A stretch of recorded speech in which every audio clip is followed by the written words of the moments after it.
You're watching us live at Humanist TV Africa. Humanist TV Africa is a registered non-government organization. We are not a mere YouTube channel. We are a registered non-government organization called an NGO, registered as Humanist Media Africa, and we operate globally. Our intention is to inform and, of course, empower our people and help them as we help ourselves to get out of poverty, to get the right information that can help us live better and do better. My name is Kato Mukasa, and of course, in the studio always is Dennis Bongole, who is our producer right in Uganda. And of course, on Saturdays, we always have the honor to host our experts on consumer rights and related issues. Our experts in Mr. Kimera Henry, and of course Mr. Bambale Bernard and others. Today we shall be having Mr. Kimera Henry to take us through a number of issues, and of course we want to welcome him. Mr. Henry Kimera is a director at Consent Uganda and an expert doing this work for the last close to 3 decades of doing this very good work. Yeah. Mr. Kimera, you are most welcome, sir. Thank you, Kato. It is a great honor. Like it is always, I would like to thank you and the team at the Humanist TV Africa. We are greatly indebted at Consent ever since we entered the partnership. But the indebtedness doesn't only go to Consent, it goes to the consumer world, because the consumers that we know and we don't know, they all tune in. So Humanist TV, we need to pop and give you a medal for being a consumer champion, making sure that quality of life of consumers is improved. So it is a great honor being with you today and looking forward to our discourse and further aspects that we need to put on today's agenda and looking at other series that we have gone through. So colleagues, today we would like to be looking at the actions that are needed to advance the issues or the benefits of digital finance, as well as its entire ecosystem. So we'll be discussing that, but I'll hand you back to the producer or the host so that he sets the ball rolling. So all our viewers, listeners, thank you. Thank you, Mr. Kimera. Thank you so much for that warm introduction. And of course, we want to thank you so much here at Humanist TV Africa for always making the time to come on Saturday. I know these are days for a weekend and of course for people to have time to themselves, but we dedicate this 1 hour to come here and empower each other, empower people. This being a non-government organization is here to stay, and whatever we do, we may be working at a snail's pace. Slowly but sure, one step at a time. And we know that with time, we shall be having a lot of impact out of our work. I want to thank our viewers, wherever you are, and of course, our team in Sierra Leone, in Ghana, Nigeria, Zambia, Zimbabwe, of course, Uganda, Kenya, our team where we have massive Africa branches for always sharing this show on your Facebook pages, our official pages in Zambia, Zimbabwe, our official pages in Nigeria, Ghana. We want to thank you so much for always sharing. Our show is largely seen or watched on Facebook. And of course, every viewer is valued. We know our YouTube channel is simply growing, but of course we know that with time we shall also reach there. But we're happy with the big audience that we have on our Facebook page. I want to thank Mr. Kimera for always giving time.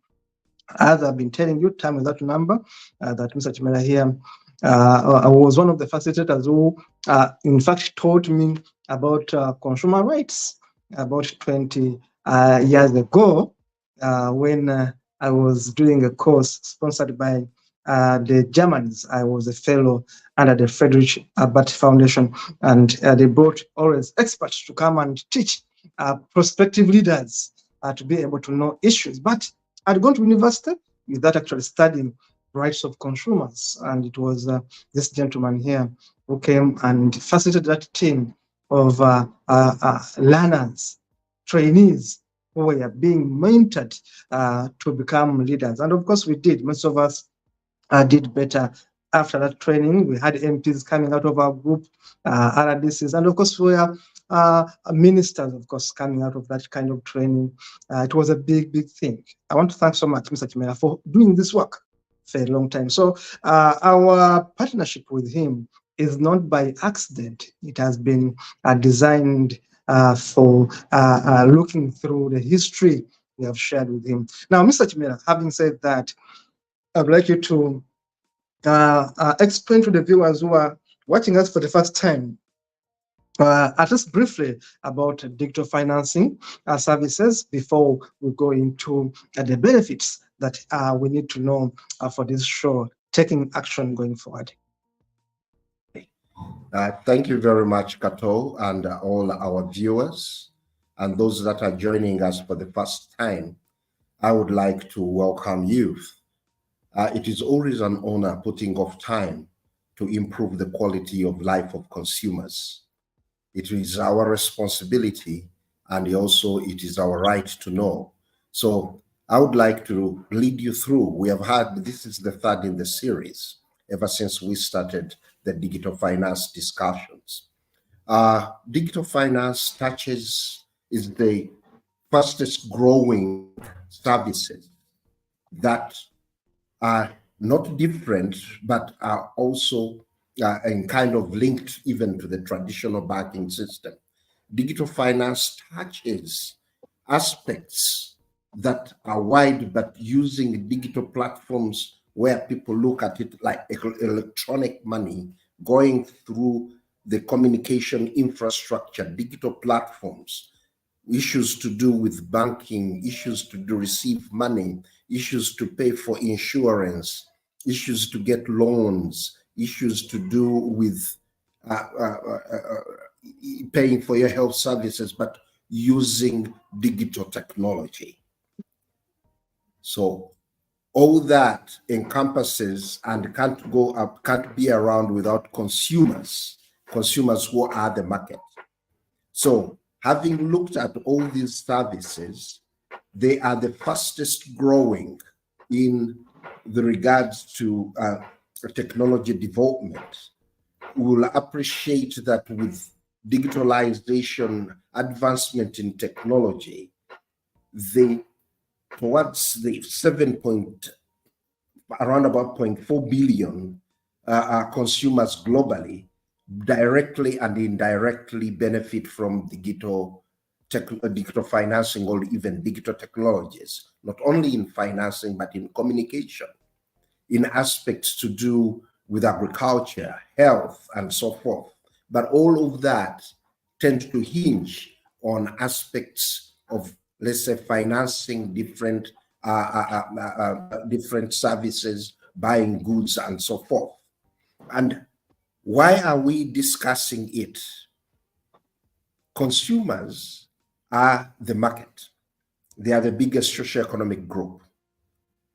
Businesses do plan to invest to serve consumers, goods and services. So under that background, we say that if the consumers are the foundation for the businesses, then they need to be treated fair. They shouldn't be cheated, because you can't cheat somebody who accesses your services unless you want that person to lose trust and confidence in the service and the business that you do. Ideally, that's what it should be, but unfortunately, it is not the case, because they are scrupulous people or businesses that do good, and then they are unscrupulous. Those who do unscrupulous business, the deep fakes that cheat, that scam the consumers, that would be their customers. It takes away the old saying that the customer is king. These days, the customer is victim in many circumstances. But today, we would like to discuss what needs to be done. What needs to be done by the duty bearers? what needs to be done by the businesses, what needs to be done by you, the consumers, me and you, and the consumer organizations. With that said, I would like to do a quick recap. Those who are joining us, the first series that we had, we looked at digital finance or fair digital finance from the aspect of consumer rights. And we said that having resources, as in food, is your right, but you need finance to access it. So, to date, digital aspects are no longer a privilege, but they are a necessity. In the modern world that is developing, you find that to meet your basic needs, you need to have an infrastructure, you need to have technology, you buy food online. So if the services, the digital services are not effective, and you order food or you can't order food, you'll be denied your right or to basic needs, which is food, health, education, housing. And you'll find all these to date. Let's say 1/3 of the global world use digital finance to pay for all these services. So that's why we were saying that we need to start with a series looking at consumer rights, looking at other consumer rights to safety. Digital finance being new in some of the areas, irrespective of having it in traditional banks in one way or another, as it is growing, we need to have it safe. We need to have it fair for consumers. And that's why we are having this series to make sure that we talk about aspects that will make digital finance unsafe and even make your life unsafe. So this is why we are discussing all this. We looked at another right to information. When you are accessing digital finance, you need information. Your right to choose, a right to be represented. Consumer Organization Global, the world using Consumers International are channeling aspects of representing and campaigning to have the consumer voices, to have fair digital finance mechanism frameworks. So that is the right to be represented, the right to redress. When you get a scam, when you there is defrauding, there is misinformation, as a consumer, you have to be redressed. So that is very key in that we discuss these aspects so that you get to know in respective countries you follow your rights as consumers to get redressed. You need consumer education so that you have financial literacy. You are educated on credit. Many consumers are indebted because they are not educated, they are not informed about financial services. We need to operate in a healthy environment. It is your right to go and do digital financing in a healthy environment, because you can't access money if people are not respecting your privacy. That is not a healthy environment to transact in. It is your right. But as consumers, we have got rights, but there's a cardinal role we have to play through asserting our responsibilities and acting responsibly. As consumers, as we access digital finance and call for fairness in digital finance, we need to be critically aware as our first responsibility. Being critically aware, you can scrutinize everything and you get to understand it. You question price, you question the quality. And this is when you see that the quality, telling you network failure, telling you that bring in your PIN code. I said, but I'm told the PIN code should be put in by me. Be critically aware. As a consumer, you need to be responsible and take action It is very key when things go wrong, you take action.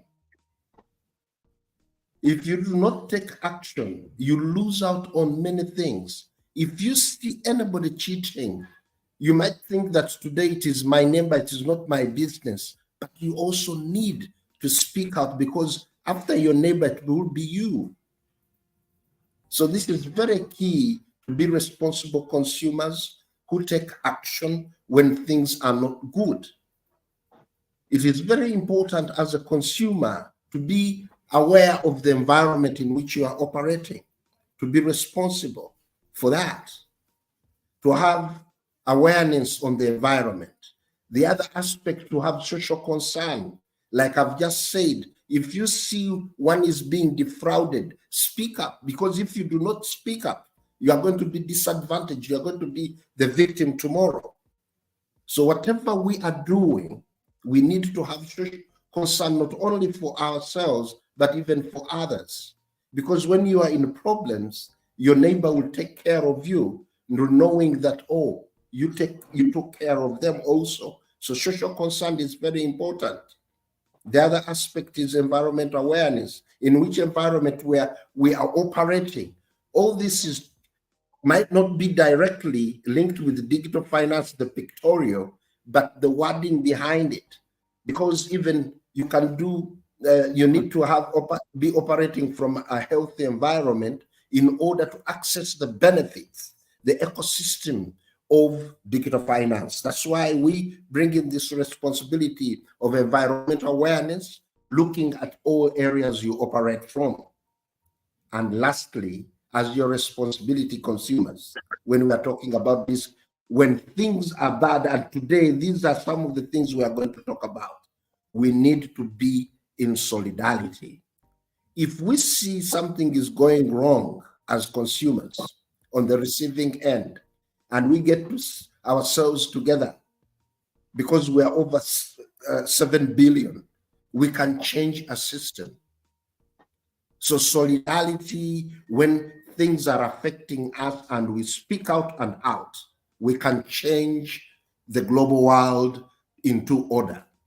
So these are some of the things that we have been handling ever since we started this series. So I wanted to do the recap in the third series. And in the third series, today we want to look at the actions. But before we go into the actions, colleagues, fellow consumers, and those that are doing better business, good business, digital finance systems are the way to go in the evolving world. The digital finance ecosystem is quite wide. There are many financial technologies.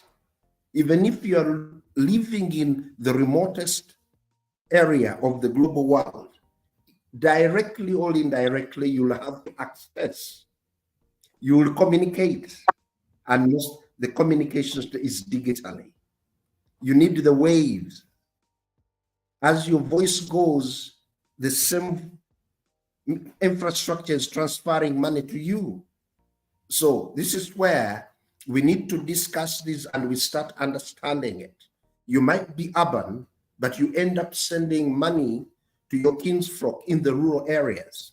All those that are in the rural areas sending you money in the urban area. Let's say you are a farmer. You've done some proceedings, so the money has to be sent to you. Let's say your kinsfolk are sick. You have to send money to the communities. So all these school fees, paying dues, and so forth. So the opportunities that are in digital finance are immense. They are quite many, but we need to understand those opportunities positively, and then we look at the negative. The positives are they have reduced the costs of operation. For many of us, they have brought in financial literacy to a certain degree. They have brought in choices. We used not to choose which bank to go to or which financial services to go to, but now we can choose which one to go to. In the first series, I was telling you, if I use Uganda example, years before mobile money came in, all digital finance came in, we had about 5 million accounts in banks. But from 2009 to date, any majority of the mobile phone holders were incorporated into the financial system. So digital finance brought about access. It brought about financial inclusiveness. It brought about financial literacy, paying systems, and so forth. So it has brought in choice. It has brought reduced costs of operation. It has brought access. All these benefits need to be sustained. That's why I'm looking at the opportunities that are there. We sustain them by making sure consumers have got trust and confidence in them as they access these services. They are included. So they are not only being told or spoke at, but they are incorporated while discussing to come up with good packages. That brings in sustainability. So Kato, I thought that before now we dig into the actions, I would come in and bring in the recapping and so forth, but they are not only opportunities, they are risks. Risks of Yes. poor infrastructure, risks of fraud, risks of lacking limited frameworks or laws, standards, follow-ups when people are schemed, those mechanisms to safeguard consumers. Those are very key. And if we are to benefit from the digital finance ecosystems, those have to be in place. And those will come in after Katoa has done his interjection. Yes, Thank you very much. Thank you so much. That was a good one, of course, elucidating on a number of issues, and of course, giving us that recap and the general overview of the digital financing platform. Of course, today, we are saying that we are getting digital when it comes to money. We are running away from cash-based economy to a card-based economy, if I may use that term. For this show's case, that in much of Europe today, it is hard to move with money. Basically, what you have to have is your card. And of course, transactions are done on your phone. So it means that now money has changed momentum, has changed ways through which you used to see it. That I no longer need to have money in terms of cash. It must be on my account, and with my phone, I can easily transact. So it becomes now digital because this phone is digital. With my phone, I can easily transact. I can easily buy anything. I can easily order anything right where I'm seated without even going out of the house. I can order and the food may be delivered in my house where I am. So this is digital. Now, it has come with its own challenges. When I was doing postgraduate studies, of course, in law, my focus was on other dissertation. My focus was on money laundering. So I looked at it as a big animal. Money laundering is the process of turning dirty money, sometimes we call it dark money, into clean money. The proceeds of dark money. How do I sell drugs and then I turn money from drugs into legitimate money so I can buy a building, so I can buy a house, so I can buy land, so I can do business? How do I clean money I've got through prostitution, through organ trafficking? People traffic our girls and boys, our children, our relatives. They traffic them to other countries. They kill them. They take out their organs. It's a business. It's a big industry, organ trafficking. People want your heart. Another wants your kidney. People do evil in this world. They do organ trafficking. They do slavery today. Slavery is worldwide. Do you know? Of course, you know, of course, but of course, the public, that I wanted to say that to the public, that do you know that even in the UK, there is slavery in different forms, under different tones, especially practiced by immigrants that, of course, have become nationals, but they still practice their traditional cultures elsewhere. They think a woman must be this. They even arrange marriages, you know, and this is the UK, for example. But some people still do arrange marriages.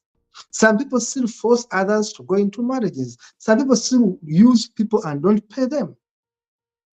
So, and this is a developed world. But still, even when you Google it, there is slavery. Now, if there is slavery, however small magnitude may be in the UK, for example, how then can we say it is not there in Uganda? It may be even worse. Now, people have these casinos, for example. People have these bars, people have these hotels, and they get these girls and force them into prostitution. Now, they get this money. How do you clean this money and make it legitimate? Because the action, the method we have used to get this money is illegal. We have sold a person into slavery. I've been talking about slavery in the Western world and the Middle East, where our sisters go and they are put on a shelf, if I can say, on a podium, and they are picked as if someone is picking groundnuts. I'm going to buy her 10,000 riyal. I'm going to buy her 10,000 this and that. You know, in this day and age, people are still sold on the stock as if they are items like tomatoes, like bananas. Now, people get this money out of slavery, modern slavery, and use digital financing platforms to clean this money. So that was what part of my study at the master's degree level as my dissertation. That's what I did. I did money laundering, and I looked at how people all over the world have been getting that money and washing it to clean it. Today, someone is building a hotel, but you cannot know where the money came from. They are sacrificing, as they call it, people. They are selling people. They are doing organ trafficking. Now, digital financing makes it easier where there are no clear regulations, because money is going to move from a casino, from a bar where prostitution is taking place, from an organ trafficking business, and then it enters the system through banks. Now, there must be checks and balances. There must be organizations that are able to track bad money. We call it dark money. We call it dark money, we call it evil money, we call it black market money. Now, these are the things we look at when we talk about digital financing, for example. How do we stop money laundering happening amidst our side? Uganda, as we talked about the other week, didn't have a law to regulate mobile money banking until 2012 and thereabout there. And I mean, until recently. And yet, these have been happening. Mobile money has been there for some good time. It took them a decade to actually get an act to be effective. And even until last year, until even April this year, Bank of Uganda was still struggling to have an effective mechanism to implement the sanctions against banks, against telecommunication companies. How do you allow a telecommunication company like MTN, like say Vodafone, like say Safaricom, like say Airtel Uganda, how do you allow them to deal with the money? Because by law, we know that these are telecommunication companies. How come they are now handling money? And you allow them in Uganda to work for a decade without a law. Yet each day, each month, they are transacting billions of money. Billions of money are being transacted by mobile companies or telecommunication companies having mobile money without a law. Now, this one allows money laundering to be prominent, because if I can easily put money on the phone and I send it to wherever I want to. It means no one is asking where I got the money from. And such money affects the economy because you think people have money when you're doing your GDP, GNP, but actually it's only 10 people having the money. So coming back to you, looking at issues of digital financing, these are issues that I love to talk about because I've been very interested in issues of money.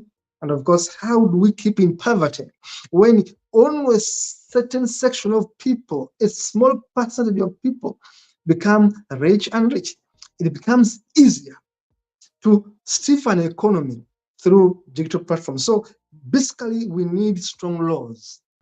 But apart from the laws, we need consent in Uganda. We need strong organizations that can advocate for fairness, that can cause transparency. For example, how many of you viewers basically take time to read through terms and conditions of a bank where you put your money? How many of you know the terms and conditions for banking your money? How many of you know the terms and conditions of putting your money on MTN Uganda, on Airtel Uganda, on doing mobile money transactions? How many of you know what will happen to your money if you died or if you lost your phone? Like now I'm away from home and I had money on my phone, my number, and my number is lost. And this is a fact, by the way. My number I left in Uganda is lost. And that very number, it's MTN number, had I was receiving my shares from MTN using my MTN number. I'm giving you a live example because this is a real story. But now my number, MTN number, was lost. And I don't have the mechanism to go and replace it because I must be there physically. Now the question is, what happens to my money? The question is, what happens to my share? Because MTN was issuing shares using your number, using your line. Now I'm not there and my line is lost. So who is going to safeguard my money? Now, these are issues we need to ask before buying shares. What happens if someone changes jurisdiction? What happens if someone dies? Now you don't know. Meanwhile, you have money with MTN as a subscriber, as an investor there. Now, many people like me are in trouble because we didn't know exactly what we are engaging in. So thank you so much, Mr. Kimera, for all this kind of elucidation and the knowledge. And I know that with time, people who are watching gradually will be able to learn and ask questions and be more informed. All of us don't know these things. As I normally say, I'm a student of in the school of life. I keep on learning from everyone in this show. I keep on learning things, but I know that also people watching us do learn. I want to encourage you to please subscribe before I take it back to Mr. Chimera. Subscribe to this YouTube channel. Then we'll be putting the link right there. Mr. Chimera, let us go ahead and we see now the next phase of this discussion, looking at the benefits and the action needed to realize the benefits of digital financing services, as well as the entire ecosystem. You are most welcome, Mr. Chimera. Thank you very much, Kapo. And like you said, we are all always learning. And even as we are sharing, we come in to learn. You've brought in new facets of money laundering and greenwashing it or cleaning it, making it good money. So I appreciate some of those aspects because some of the issues that are being raised by different aspects. The other aspect is now that I wanted to bring in legally, the telecom as MTN is separate now from the one that is doing mobile money, even the same with Airtel.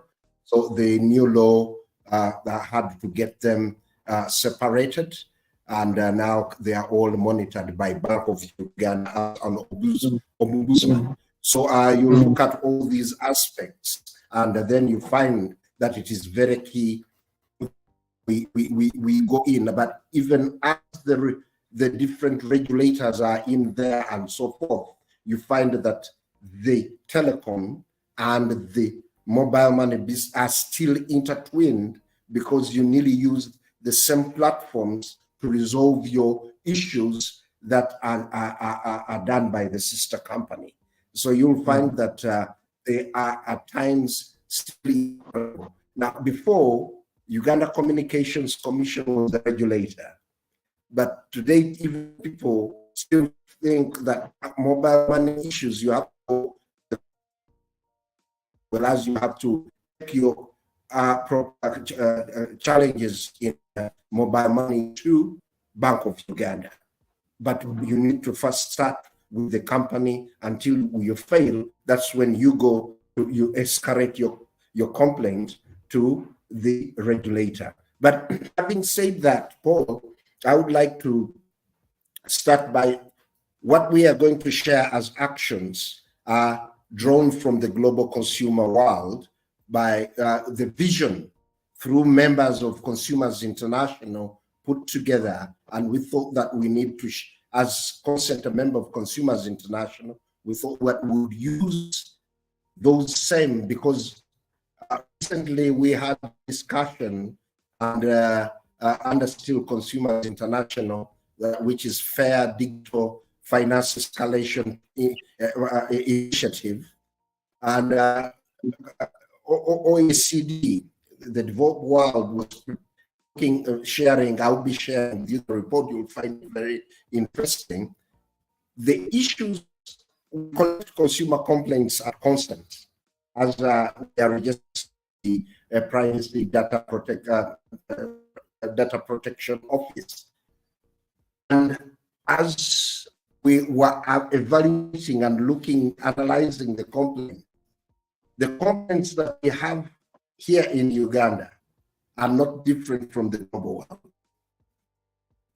And my colleagues were saying, but this is what people in Masaka complaining about. This is what people in Kampala complaining, Lila complaining.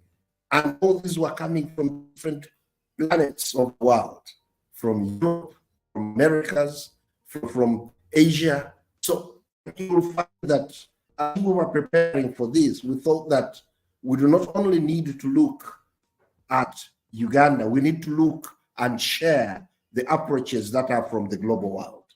So today, I want to use the vision for a fair digital finance using Consumers International synthesized information from members. All this was generated with membership input. And you'll find that we have already appreciated that digital finance plays a major role. It is in every aspect of life. And that's where we will need to have a consumer-based approach in action, because we are the market. We need a consumer-centered vision. And this, as we are looking at it, the benefits and actions that need to be done by different players. Let's say we're looking at inclusivity.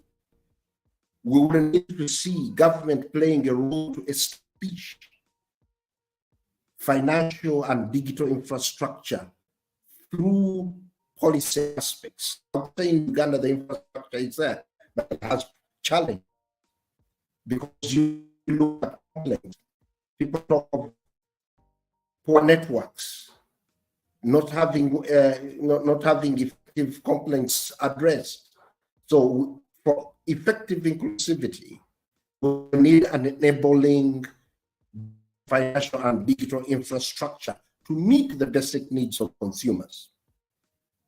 It will be very key so that the consumer enjoy the digital finance ecosystem and increased inclusivity, have effective financial consumer protection guidelines that welcome consumers and address the issues, that need innovation, that enable consumers to make choices, that allow consumers to access financial services. I would say we have the mechanisms in Uganda, but we have got challenges. And I know other African countries too, and the global world. But there is a need for governments as duty bearers to make sure that the providers, as in private sector or businesses, ensure that all consumers are treated fairly, in particular the vulnerable, who are at risk of being defrauded because of their vulnerability. So private sector need to do digitalization where businesses and persons can interlink and work seamlessly, in that they address the challenges, they get quality customer care, they get quality conflict resolution, complaints handling, all these mechanisms. Government has to bring in that enabling environment. Private sector comply by providing quality service to consumers, offering services that are of good quality so that the consumers do not shy away from that. So looking at inclusivity, consumer organization and consumers themselves, we need to play a role of being active and responsibility. I talked of responsibility of being critically aware, taking action, and solidarity. These, if we speak up, complain to consumer associations, and consumer associations advocate and escalate the complaints of consumers, this will improve inclusivity, and we all start benefiting from a fair digital finance environment or system. So this is a major requirement. With less inclusivity, we will find that digital finance is very expensive. So it is very key to have more consumers accessing digital finance to reduce costs of operation. Inclusivity is something very important in advancing quality, fair digital finance. That's the vision that needs to be done, or that needs to be done, continuously advocating to have a consumer-centered digital finance. What needs to be done for us to enjoy? We have alluded to it before. It needs to be safe.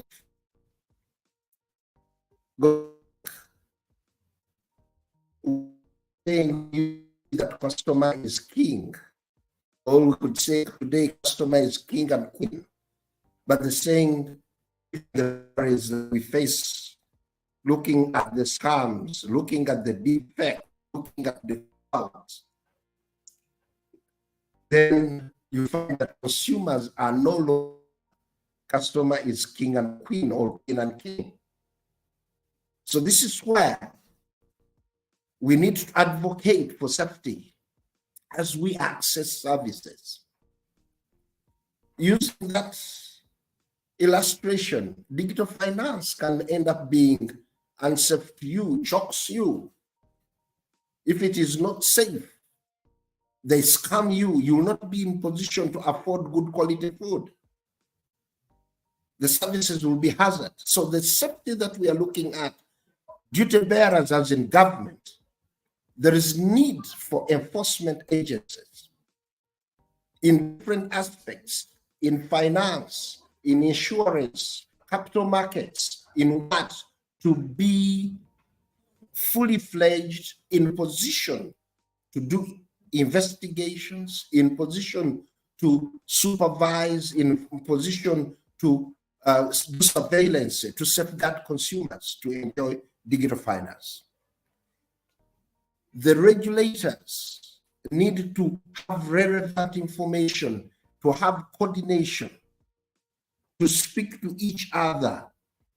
The regulator in communication, the regulator in finance, the regulator in insurance, the regulator in capital market, the regulator in microfinance, to talk, to see to it that the consumers, their customers, their clients are not unsafe in the digital ecosystem. We need to dedicate consumer lines that are responsive to consumers when they are raising complaints. This is when we will benefit from digital finance, to seek information, to ensure that the legal systems in our respective jurisdictions are responding to consumer challenges. When they're disinformed, when they are misled through advertisements, when they are ripped off, mechanisms need to inform them so that the consumers do not lose faith and confidence in the service. All this needs to be done by government as the policy maker. So the private sector, the businesses, because you find digital finance is not only provided by private sector, you'll find there might be civil society organization, public organizations. So wherever is a service provider with regards to digital finance, we need to offer protection to consumers so that the consumers benefit. The consumers have quality of experience. The best marketing is a word of mouth. If I'm happy with the services, I'll tell the next person.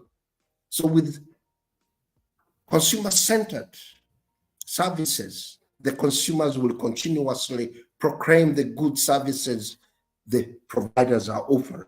So we'll need to be protected against scams. We need to be protected against fraud of any kind.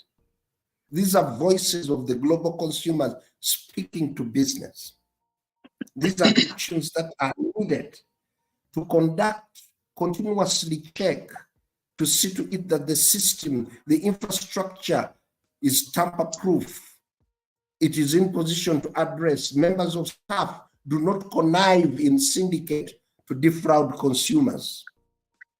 To provide effective channels, like I was asking government or deal bearers to provide effective channels for complaints, the private sector should have more, or the service providers should have more channels for consumers to speak up, to do better business. I always tell the business community that the best asset or the most sustainable asset that they have is the complaining consumer who provides and tells you honestly what is wrong with the product that you are offering.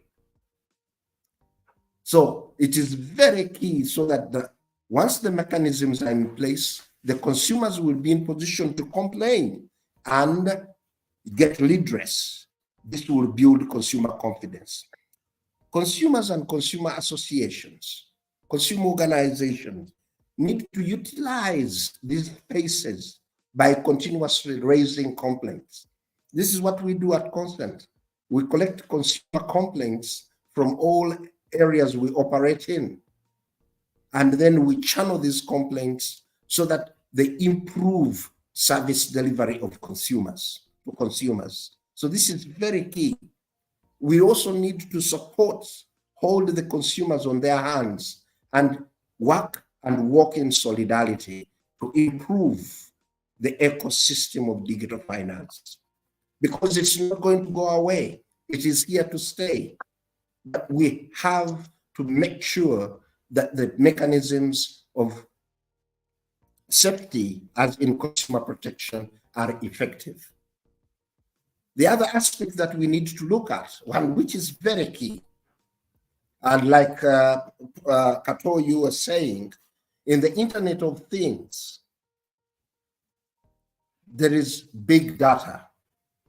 Companies do not sell products, but they say, I have got 5 million consumers on my network. I'm good to be advertised on. I have 1 billion connected to my network. Your advert will be seen by all of them.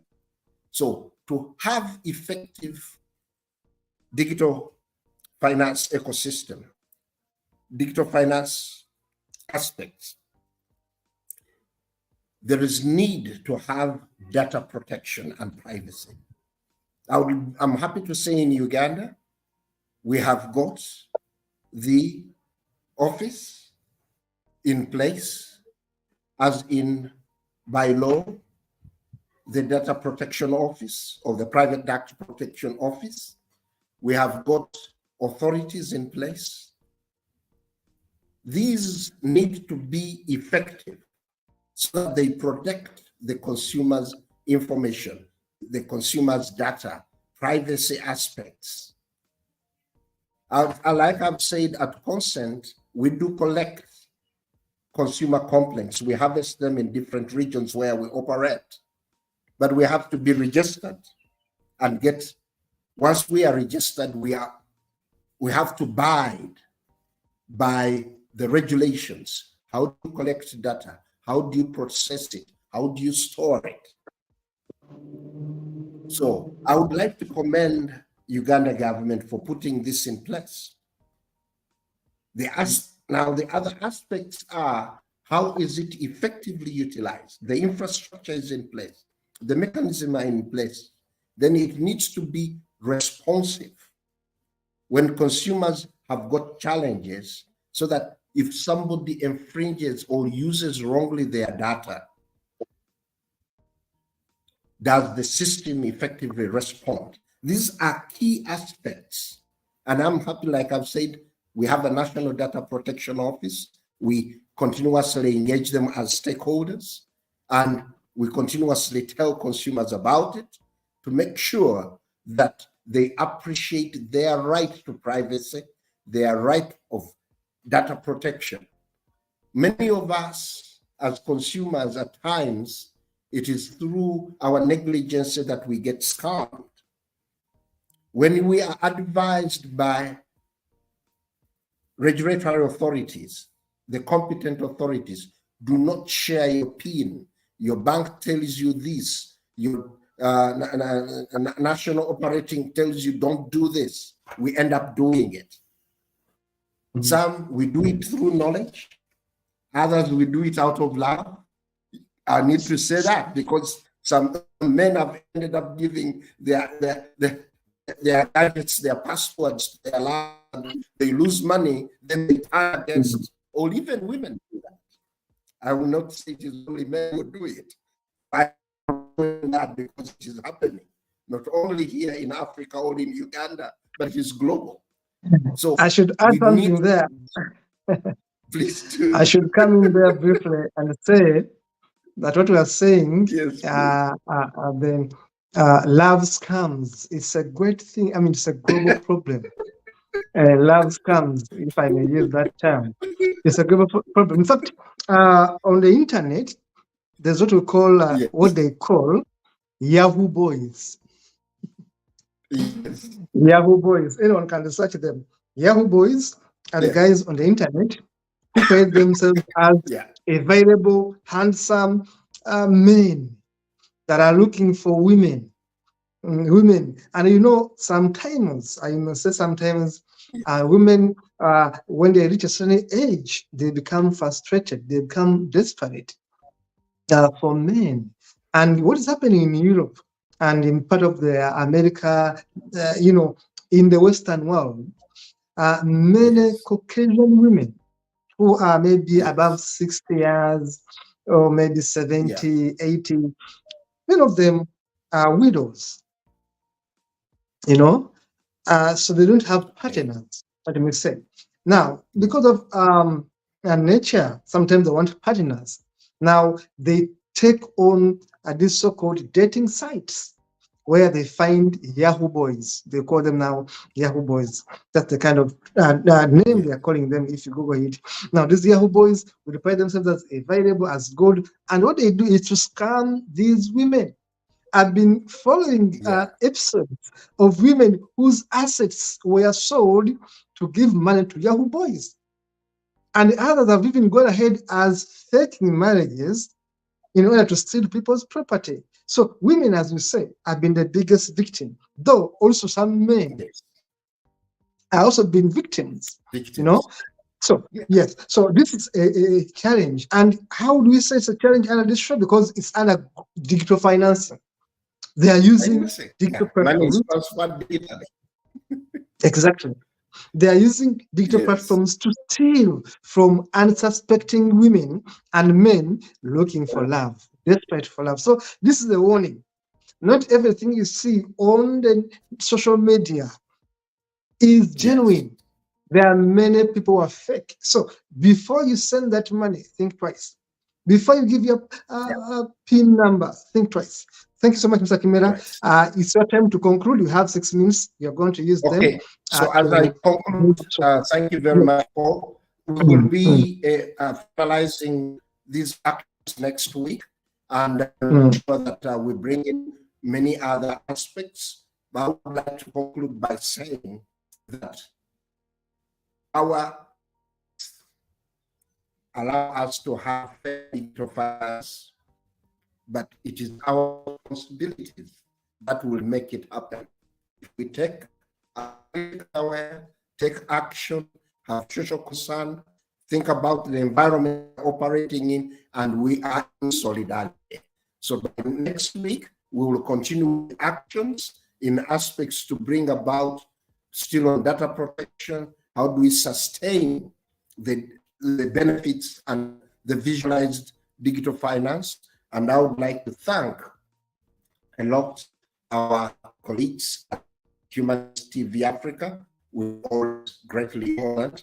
And for you, all the viewers, wherever you are, continue getting this knowledge, use it, sensitize others. You're a potential if you do not take action.